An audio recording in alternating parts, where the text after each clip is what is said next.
If you, if you shrink down to the size of a single microscopic exosome, a standard syringe isn't just a simple medical tool. No, definitely not. It's basically a hydraulic torture chamber. Yeah. I mean, the second that plunger begins to move, you are subjected to a tearing force so violent it can literally rip your cellular membrane apart long before you ever even reach the patient's skin. Yeah, it is an absolute gauntlet of fluid dynamics. We tend to view the needle as just this passive bridge, Yeah.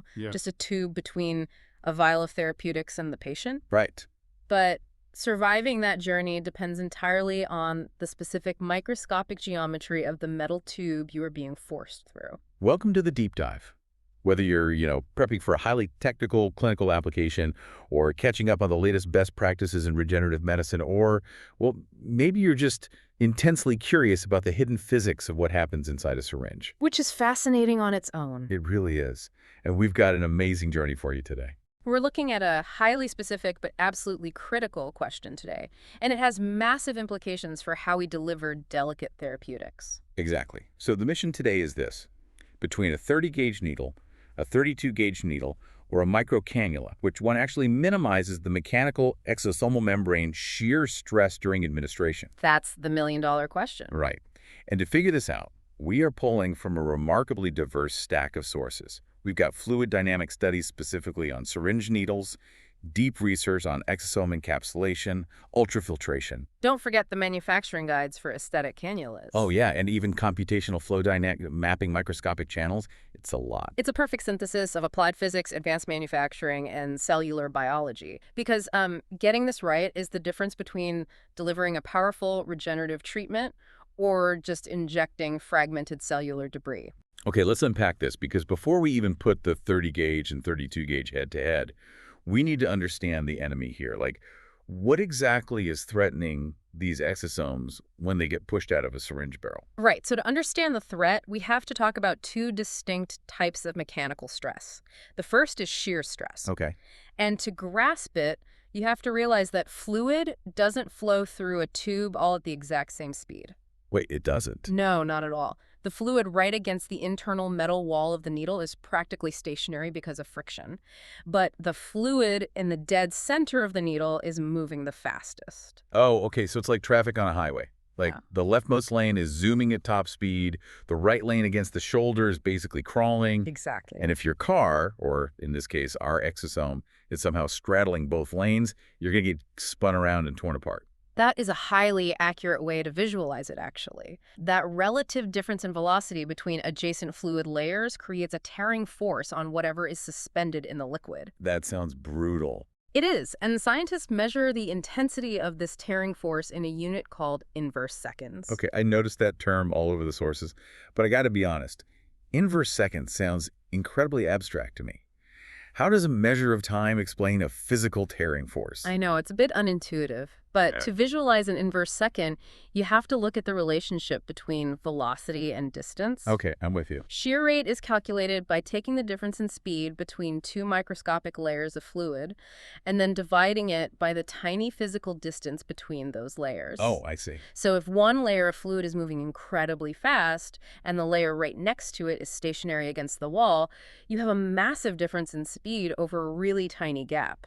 That division velocity over distance gives us the inverse second. Oh, okay, that makes so much more sense.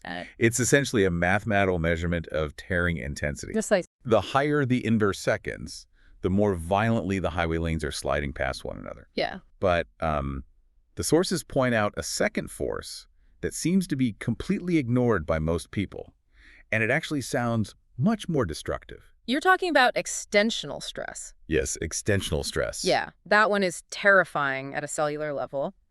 While shear stress happens along the smooth, straight walls of the needle, extensional stress happens at the sudden contractions. Like where exactly? Think about the anatomy of a syringe. You have this wide plastic barrel holding all the liquid, and then suddenly it funnels down into the tiny metal hub of the needle. The bottleneck. Right, the bottleneck. When fluid hits that bottleneck, it has to rapidly accelerate to fit through the smaller opening. Because of that sudden acceleration, the front of a cellular vesicle is suddenly pulled forward much faster than the back of it. Which would mean it's being stretched. It literally stretches the particle. The data from one of our elongational stress sources shows that this extensional stress causes massive cellular deformation. We're talking about aspect ratios stretching up to 5.3. Wait, an aspect ratio of 5.3. Let me just think about that for a second. Are you saying this microscopic force is literally grabbing the front of the exosome and stretching it out like a piece of taffy? Or spaghetti noodle, Just yeah. pulling it until it's more than 5 times its normal length before the back of the exosome even starts moving. The elongation is truly that extreme. And the research highlights something critical about that stretching. Cells and vesicles are an order of magnitude, meaning 10 times more sensitive to this extensional stress than they are to standard shear stress. So it's not just about being squeezed and scraped as you move down a tight hallway, which is the shear stress. Right. The real silent killer is the violent, immediate stretching of being sucked from a giant room into that tiny hallway all at once. That is the extensional stress, exactly. But let me push back on this for a second, because the sources talk a lot about cells, like red blood cells or stem cells. But exosomes aren't cells. True, they're much simpler. Right, they don't have complex internal cytoskeletons to break. They're just tiny nanometer-sized lipid bilayers. They're basically microscopic bubbles of fat. So do these fluid forces actually break something that small and simple? They absolutely do. It's really just a matter of scale and pressure. The sources covering exosome extrusion and high-throughput encapsulation confirm that harsh mechanical forces induce what the literature calls vesicle membrane bilayer collapse. Wow, it literally pops the bubble. It pops the bubble, yes. But even if it doesn't completely destroy the exosome, the stress alters the zeta potential. Okay, I saw that phrase too. What exactly is the zeta potential doing in this context? The zeta potential is essentially the electrical charge on the outer surface of the exosome.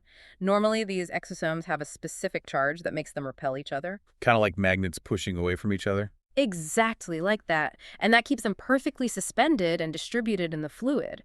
But when you subject them to intense mechanical stress, the lipid bilayer physically warps and that electrical charge gets stripped or altered. So without that repulsive charge, they just stop repelling each other. They stop repelling and they start clumping together. You end up with microscopic clots of aggregated lipid fragments. Oh, that sounds bad. It is, because when the body's immune system detects those clumps, it doesn't see a highly advanced regenerative therapeutic. It sees cellular debris. And that triggers an inflammatory response. Yes, inflammation and cytotoxicity, rather than the healing response you actually intended. Wow.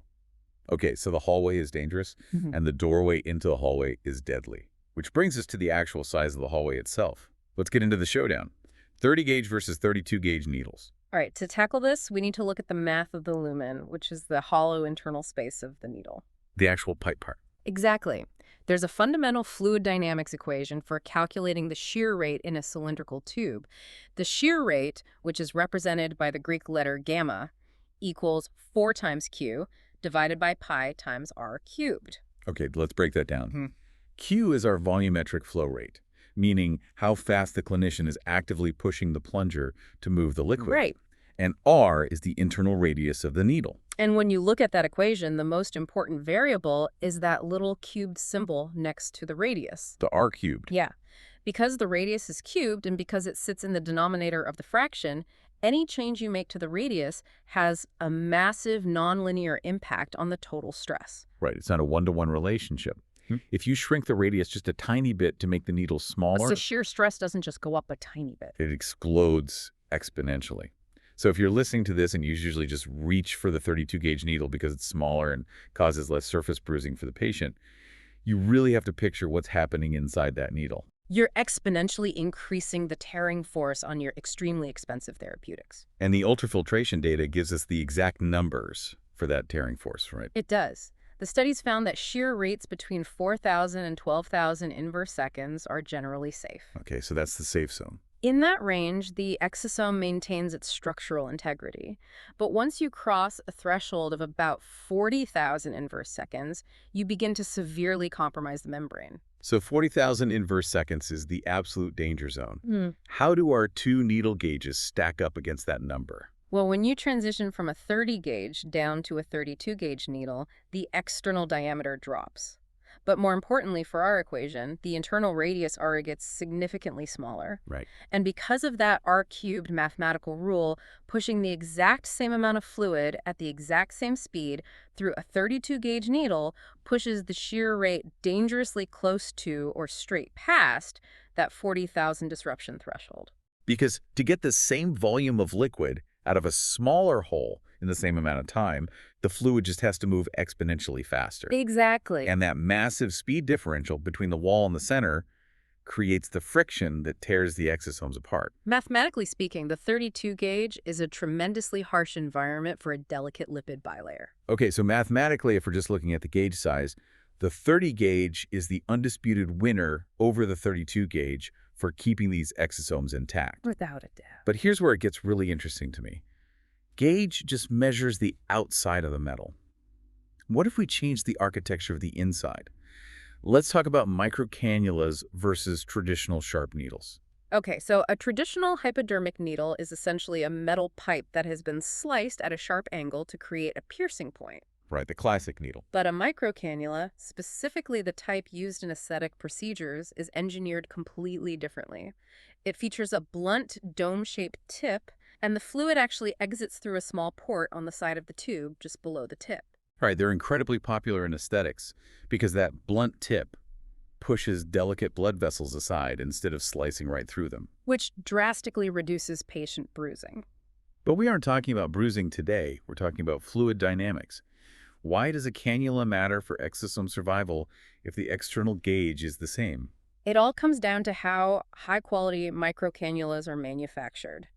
To compensate for the structural changes of adding a blunt tip and a side port, manufacturers utilize what they call ultra-thin wall technology. Ultra-thin wall. Okay. Yeah, this specialized manufacturing process gives the cannula an ultra-wide internal diameter compared to a standard needle of the exact same gauge. Ah, I see. So a 30-gauge sharp needle and a 30-gauge micro-cannula have the exact same outside diameter. That's what makes them both 30-gauge. Right. But the cannula has much thinner metal walls, meaning the hollow space inside is physically wider. That's the key. The R in our equation is suddenly larger.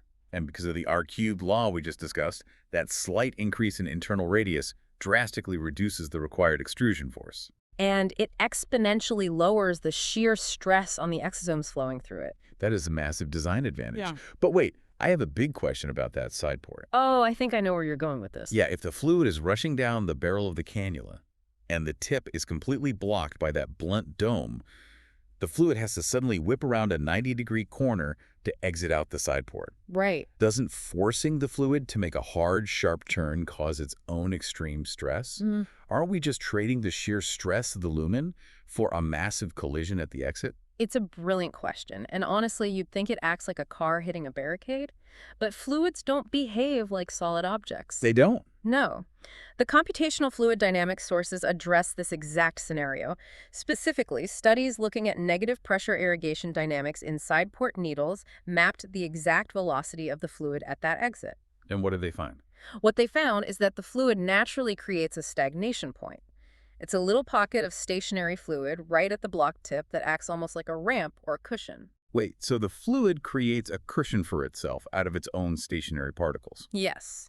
And because of that fluid cushion, the fastest moving part of the stream, what the physicists call the peak axial velocity, is actually offset from the central axis of the side pore. So it curves. The flow curves outward smoothly, rather than shearing against a hard metallic corner.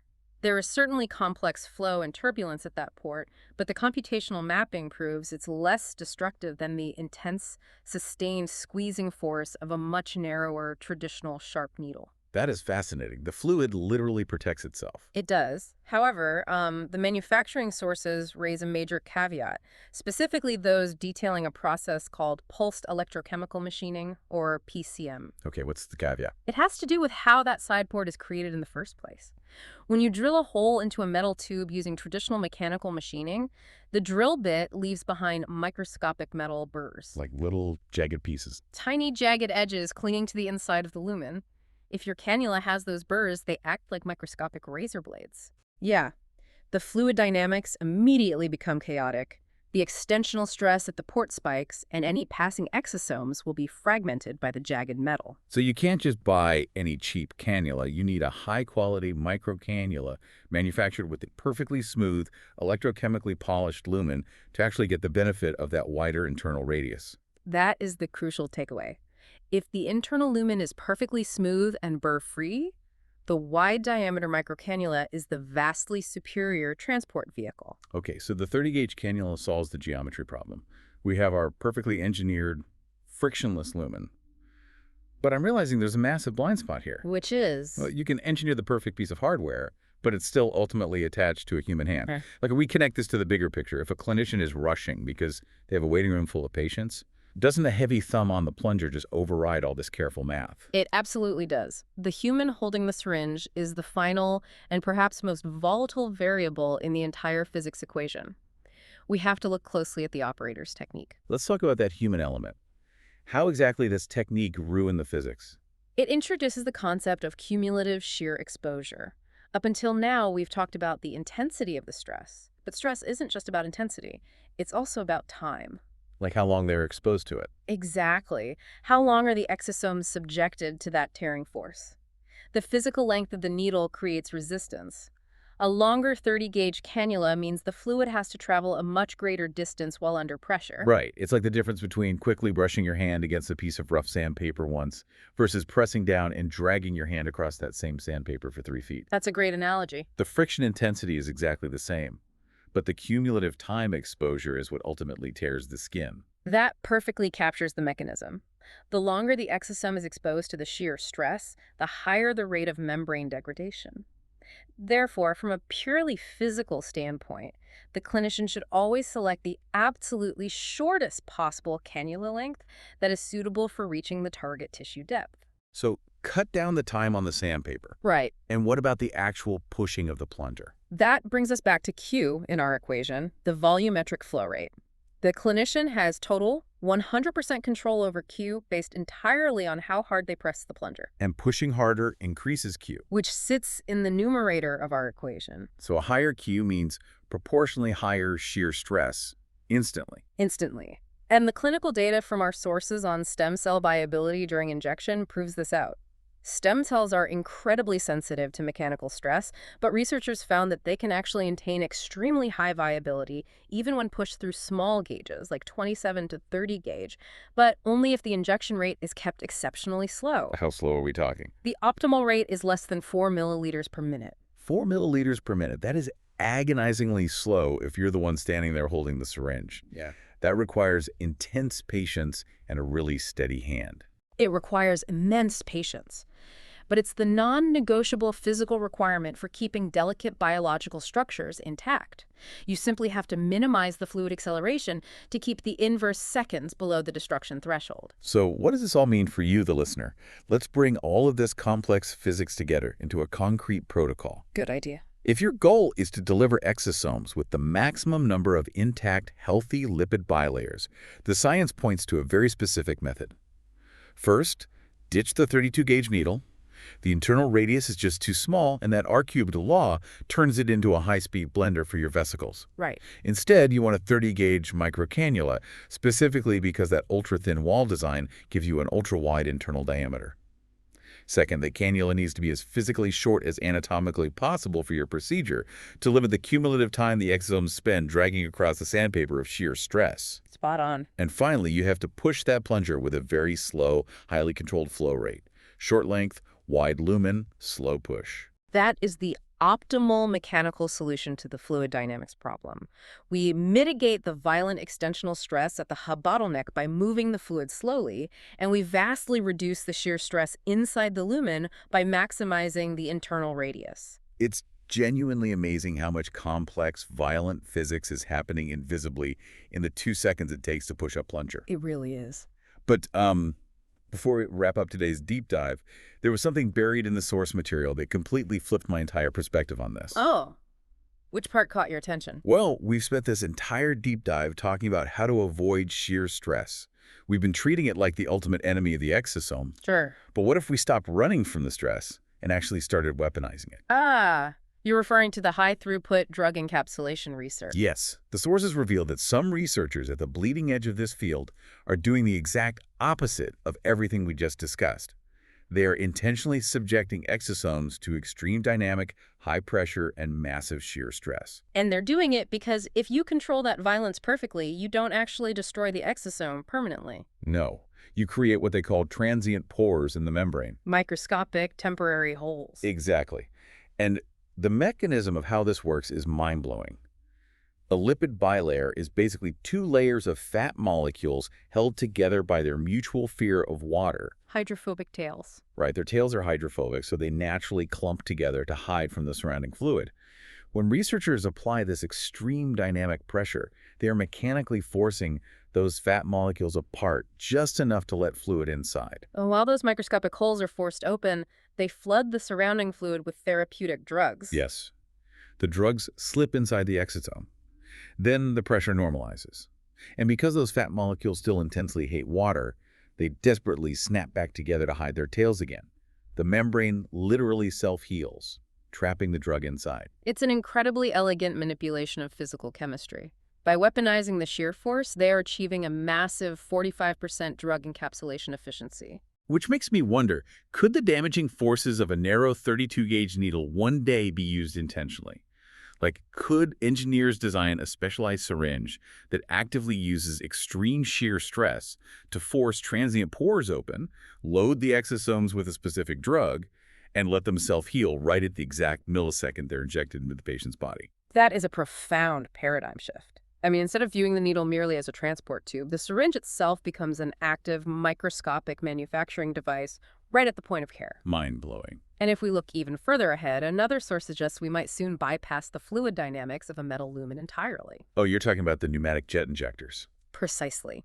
Clinical research on skin photoaging has successfully used needle-free jet injectors to literally blast exosomes straight into the dermis using highly concentrated air pressure. No needles at all. None. This method causes deliberate microtrauma to the tissue, which naturally stimulates the body's wound healing cascade while simultaneously delivering the delicate exosomal payload without ever forcing it to squeeze through a microscopic metal hallway. It is a wild, rapidly evolving frontier. Whether we're, perfectly tuning the internal radius of a cannula, weaponizing the shear stress to force open transient pores, or just blasting therapeutics through the air with pneumatics, the physical journey of the exosome is just as critically important as the biology itself. It turns out that simple syringe is anything but simple. It really is a high-stakes, microscopic gauntlet. And now you know exactly how to build a safer passage. Thank you for joining us on this deep dive. Keep questioning the tools you use every day and keep asking the big questions. See you next time.